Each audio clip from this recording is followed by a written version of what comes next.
Jon Rahm is with us now at the 107th PGA Championship. Jon, welcome to Quail Hollow, and what is your 9th PGA Championship? How are you feeling about your game coming into this week? God, I can't believe I'm almost at a decade in majors. Goes by fast, that's all I can say. Feeling good, feeling very good. Been playing good all year. Maybe not as great as I would like. I feel like, there's some avoidable mistakes out there, but, if you keep rocking at top 10s, not having your best, I think still pretty good. And I can see my game going towards those improvements. So very hopeful, very happy to be here. This property is absolutely amazing. This golf course is amazing. Even though we've had some rain, the greens somehow stayed firm. I'm sure they'll get them lightning fast for the week. So exciting for it. It's a great test of golf and a really fun one as well. That's great. We'll open up for questions, starting up here with Jay. You mentioned it's been a decade of majors almost. What do you know now that you didn't know when you started out? Hard to just give you one thing, right? I feel like this. The main thing is, I think you hear people say this somewhat often, but until you actually see it or experience it, it doesn't really make a lot of sense. But you always feel like to win the major, you have to play perfect, which is not true, right? I remember the RNA did this 20-minute little documentaries with Open champions, and Padraig Harrington said, I think it was at Muirfield in 2002 when he played about as good as he could play and didn't win, and he got to the point where he thought he had to get lucky to win a major championship. I think that's a little bit of part of it, but at the end of the day, it's just a lot of it is, keep playing good golf, keep playing stolen golf, and take advantage of the good stretches you're going to have throughout the week. But by any means, you don't have to play perfect. It's funny, a few times I've gone back and seen reruns of some of my rounds, like both Sundays, and especially the one at the US Open. I thought I played so good, and I didn't realize how many fairways I missed and how many shots that I considered that weren't good, but did all the things right to minimize the damage, right? So it's funny, I think 9-10 years ago I was thinking I had to play my absolute best in every aspect of the game, and I think if anything, just have to have full faith in all aspects of your game and just learn how to manage the golf course that week. We'll go to Alex on 2, followed by Mike's 20, and then 1. Jon, so obviously you've had a good year, as you said, a lot of top 10s, but you haven't won. So is that more towards something in regards to your swing, or is that more a mental issue? God, both of them can be so combined in so many different scenarios, right? I think it's a bit of both. I think sometimes it's been bad swings, and I think sometimes could be bad process or maybe just bad decisions, right? So I can't say overall it's been one or the other. It's just mistakes that either way can be avoided, because at the end of the day, any bad swing essentially comes from possibly a bad mindset at the moment, right? So it's a hard question to answer definitively. So just to get into coming here then, what is it, if you were working on anything, what would it be that you're working on to try to be successful this week?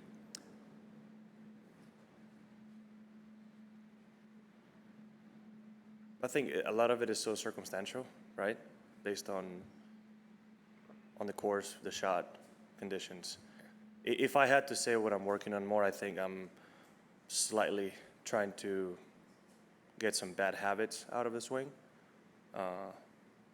But again, I'm seeing the progress on it and how much better it's feeling every day. So if I have to put more thought in one right now, it would be more on the swing.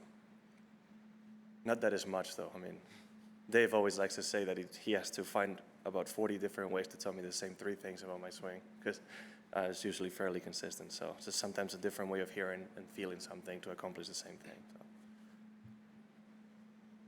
So.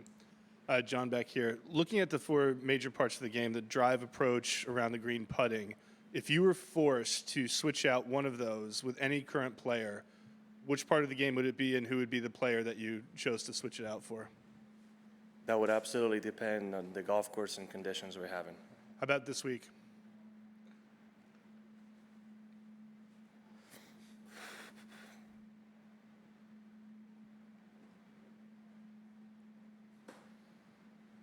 Oh, my God. Based on the success he's had here, you almost have to go with some part of Rory's game, right? He's done incredible here, and it's because he's good at everything, obviously. I mean, I think the obvious answer for a lot of people probably would say he's driving on this golf course, but I think as a pretty good driver myself, I'm going to choose how well he's been able to putt on those greens. I would also say if I have to go with somebody else that maybe is statistically a better putter, it's hard to go with somebody other than Xander, especially in recent years.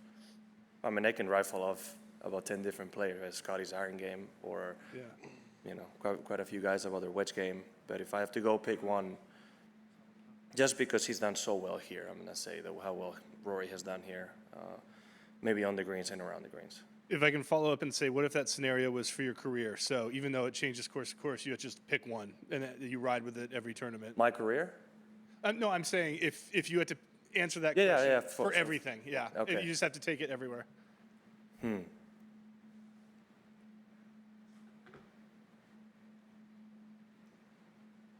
It's such a hard question. There's just too many players that come to mind. Fair enough. At this point, obviously, you have to go with all-time greats, right? You got to think of Jack, Ben Hogan, Tiger. And for me, it's hard to go away from Tiger. So if it's not somebody like Phil or Seve, short game and shot creation, it would be not that Tiger's short in that category. It has to be Tiger's putting, Got it. especially clutch putting. Thank you. Mike? Jon, you've only had a couple of looks at Quail Hollow, I think, in your career.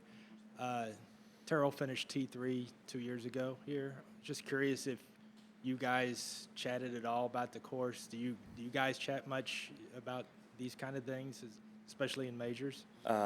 No, not about this one. We haven't. I actually haven't talked a lot to a lot of people. I've watched some highlights, but the course has changed so much, right? If you go back a decade, it's a completely different golf course, right? So they've also added some new tees the last few years. I've heard there's a new tee on 9 as well, so that changes things a little bit. So I thought I was going to sneeze. So it's always hard to get an idea. But no, I haven't spoken to Terrell about it. Plus, as difficult as they can set it up for the Wells Fargo Championship in the past, for majors, it's a whole different story, right? So I would suspect that it'll be a more difficult setup this week.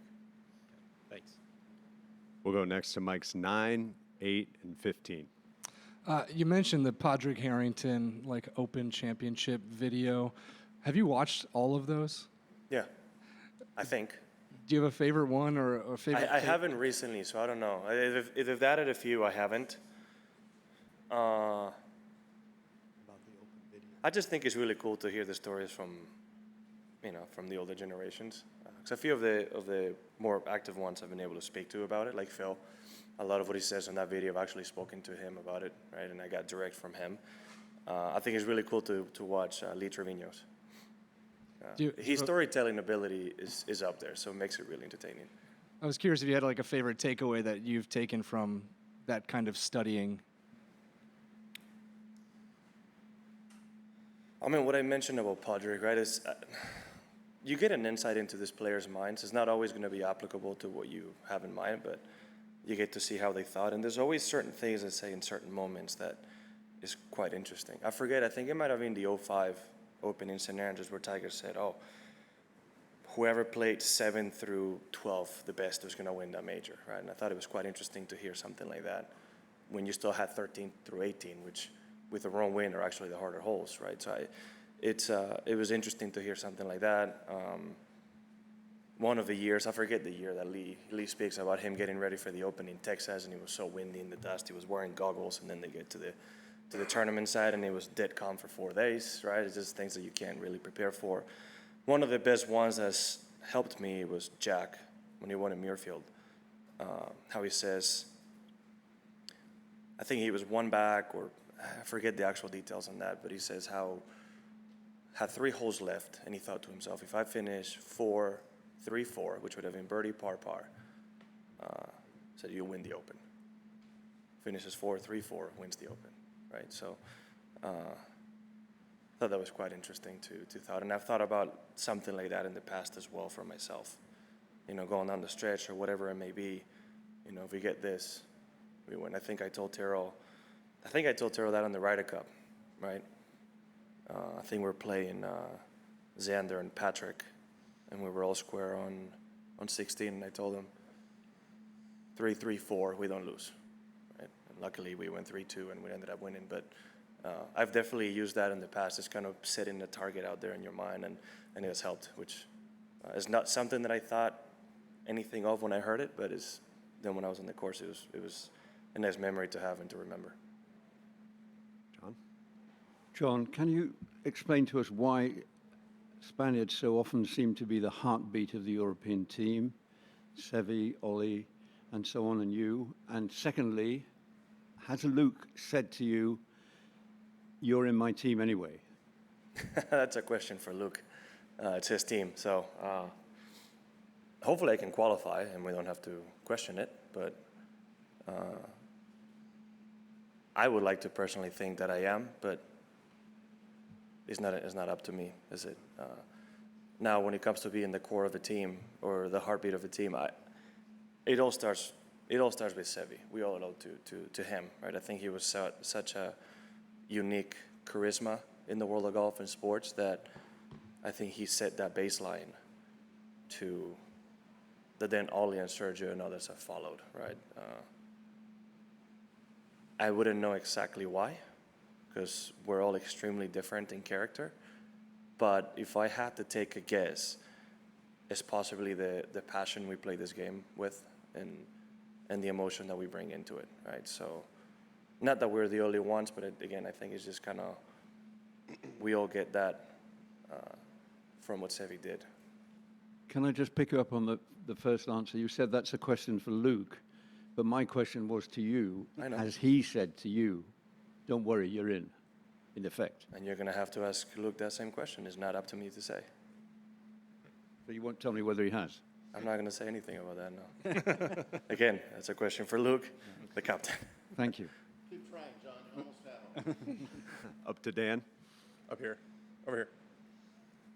There's a lot of talk about career Grand Slams with Rory having done it. Jordan's got a chance this week. In your 20s, you got halfway there. Is that something that you think about? Is that a goal that you have? Yeah, of course. I mean, only, 6 people now in history that have been able to do it? Yeah. I mean, I would love to do it. Obviously, it's not easy. And I think, obviously, it would be a lot more in my mind if I were to win a third different one, kind of like Jordan has been able to do. But as in right now, if I ever had a thought, I would focus more on quantity of majors rather than which ones, right? Obviously. In the sense of, let's say I never achieve it, I'd rather have a situation like Sir Nick Faldo where he has 6 of 2 of them instead of having maybe 3 different ones, right? If that makes any sense. So now if we get all 4 of them, even if you won each one once, I think it's so significant that you might take that over 6, right? So, but as in right now, I'd rather just think more about number 3, and if it happens to be the Open or the PGA, then I'll focus on a possible Grand Slam. But as in right now, I don't want to think about it too much. But yeah, of course, I think it's a goal of all of us who play the game. And then you've spent so much time around Rory on tour in Ryder Cups. Did you ever doubt that he was going to do it? Nah. To be honest, if that Masters in 11 had gone his way, I think he would have achieved so much more than he has already. I think it's been a very difficult hurdle to overcome. And you could see his emotion towards the end just because his real first chance to win a major, how it went down. I understand he won the U.S. Open shortly after by a record margin, but that was every time he went to Augusta, that was in his mind. And it's funny to me, when you see Rory's game, every time I went down to Augusta National, I'm like, if there's ever a golf course that is perfect for this man, who can hit a high draw on command better than anybody else, has great hands and great touch, is him, right? And he's had so many chances. It's never easy. It's never difficult. And I would not be one bit surprised if this lifted a weight off his shoulder that could get him going on another run, right? A bit like Xander did last year, wins one and gets another one, gets in contention many times, like Scotty and many other players have done, right? So a player of his caliber, you never know. Doug? John, given the high skill set you have in this game, this is the one major that you really haven't, given yourself a good chance within the last back nine. Is that just, do you think, coincidence? And secondly, does this major require or ask anything of you differently than the other three? I'm aware it's been probably the one haven't been my best at. I think my best finish was Belle Reeve, I think. And I think it's possibly because of the versatility and variability of this event. Like when you go to Augusta, you know what you're getting. Same course every year too. The U.S. Open, 9 out of 10 times you know what you're getting depending on weather. And same at the Open, right? It'll be firmer or less, but you know what you're getting. Is this championship that would change venues and drastically change the way they set it up? Like the way a Southern Hills might play to the way this week might play to the way a Bethpage might play. They're all drastically different, right? So it's possibly the difference, which is more about, okay, your game needs to be at a very high level as opposed to possibly the other three that you can adjust a little bit more knowing what's coming. At that point, that's just a bit speculation. I think it's just more coincidence that I haven't played good. So in a way, the fact that this major doesn't really have an identity is its identity. Yeah, I mean, you get different things every time you come, right? It's very difficult to say that two of them were the same. You can have some where you go into a playoff at 5 under, and then last year where 21 under wins it, right? And then a Whistling Straits, 20 was it? What did he shoot? 19, 18? 18 under, right? No, he got 20. He got to 20, yeah, he got to 20. Yeah, because Jordan was 17. So Jason got to 20 at Whistling Straits, which even in Ryder Cup setup, I wouldn't in a million years think anybody would get to 20 under there. So it's quite interesting. And then you have a Bethpage where it's single digits again, right? So is that change? U.S. Opens, for the most part, you know what you're getting, right? And so on. So it definitely has a character of having that different character each time you come. We'll wrap things up right here with Juan. Ok, John, en español. Estás hablando de una década de majors, ¿no? Casi una década de majors. Casi, sí. 2017, Quail Hollow, me acuerdo, mucha pasión, alguna frustración, mucho aprendizaje. ¿Qué te acuerdas de Jugué fatal esa semana. A ver, pasé el corte, pero jugué fatal. Mucho calor, muy difícil. Un campo muy, muy difícil, largo. Yo creo que hasta entonces no había jugado muchos campos como ese, ¿no? Jugué Oakmont, pero por suerte estuvo un poco más blando, ¿no? Esta semana fue difícil, fue difícil. Un grande con -8, complicado ganar. No se ven muchos, ¿no? Y pues sí, la verdad que fue una experiencia, ¿no? Y sobre todo al principio de mi carrera. Yo creo que también llegué cansado ese agosto, ¿no? Jugar mucho a final de 16, a principios de 17 para clasificar main majors y tal. Y siendo final del año, yo creo que quizá llegué un poquito limitado de energía y sí, jugué mal, pero de todo se aprende. Hablando de la década, bueno, de la otra vez, 9 años, si quieres, ¿no? En este tiempo, con algunos éxitos, ¿no? Con un poco más de dinero, ¿cómo mantienes la misma garra, la misma pasión? O sea, ¿cuál es el secreto, ¿no? Después de todo este tiempo. No sé cómo decirlo sin ser o sin sonar poco arrogante, ¿no? Que igual siendo Bilbao tenemos esa arrogancia, ¿no? Pero es las ganas de ser el mejor. Eso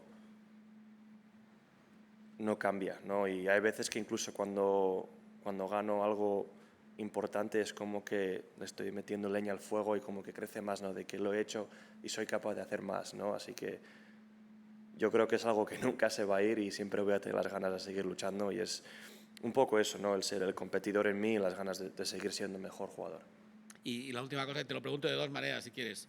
No sé si los consejos que le darías al Jon de 2016 o cuáles son las principales cosas que has aprendido en estos 9 años, ¿no?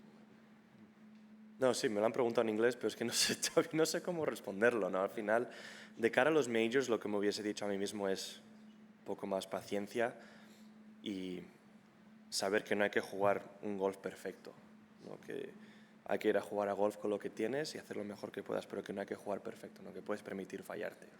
Que lo que más he aprendido es viendo igual resúmenes de los grandes que he jugado bien, incluso los que he ganado, es de ver y decir, ¡buah! Fallé mucho más golpes de lo que yo tenía en mente, ¿no? Pero esos fallos los arreglé bien y es como que los procesé como, bueno, son cosas que pasan y para adelante. Muy bien. Yep, gracias. Thanks for your time, John. We appreciate it. Thank you.